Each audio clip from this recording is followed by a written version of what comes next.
Hello everyone, welcome to my channel Shilpa's daily life. আমার এই নতুন ব্লগে তোমাদেরকে জানাই অনেক অনেক ওয়েলকাম আর অনেক অনেক ভালোবাসা। খুবই ছোট্ট একটা ভিডিও তোমাদের সাথে আজকে শেয়ার করছি। তো এটা ছিল সকালবেলা, খাড়ি আর চা খেয়ে নিচ্ছি আর খেয়ে দিয়ে রেডি হয়ে চলে যাব আজকে শ্বশুরবাড়িতে। বর আনতে এসেছে কালকে, তো আজকে দুজনে মিলে সকাল সকাল বেরিয়ে পড়বো, কারণ কি যেহেতু গরম পড়ে গেছে ভীষণই রোদ বেরিয়ে যায়। আর এখানে দেখো মা ডিম টোস্ট বানিয়েছিল, ডিম টোস্টটা খাচ্ছি, সাথে আবার কড়াই আলু সেদ্ধ চানাচুর দিয়ে মুড়িও দিয়েছিল, ওটা খেয়ে ঝটাপট করে বেরিয়ে পড়েছিলাম। আর বাড়ি এসে দেখো রান্না বসিয়ে দিয়েছিলাম। এখানে করেছি আজকে শাক ভাজা আর এখানে হচ্ছে মাংস, এই হচ্ছে দুপুরের খাবার। আর করেছিলাম ডাঁটা দিয়ে বেগুন টেগুন দিয়ে একটা তরকারি, তেতো তরকারি করেছিলাম করলা দিয়ে, কারণ কি এটা খেতে বড় ভীষণই ভালোবাসে, সেই জন্য বানিয়ে নিয়েছিলাম। তো এই ছিল রান্না বান্না, আর সেরকম কিছু আজকে বানানো হয়নি। আর তারপর থেকে সেভাবে ভিডিওটা কন্টিনিউ করিনি।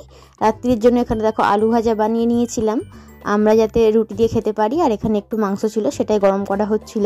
আর বাপির জন্য একটু বেগুন ভাজা করছিলাম, কারণ কি বাপি তো আলু ভাজা খাবে না, আর মাংসটা কম ছিল, যাতে সবাই মিলে 2-1 পিস করে হবে। তো সেই জন্য আর কি বেগুন ভাজাও করে নিচ্ছিলাম। তো চলো আজকের মতো ভিডিওটা আমি এখানেই শেষ করলাম। খুবই ছোট্ট ভিডিও শেয়ার করলাম, কেমন লাগলো জানিও। যদি ভালো লাগে তাকে লাইক করো, কমেন্ট করো, আর চ্যানেলটিকে সাবস্ক্রাইব করে আমার পাশে থেকো।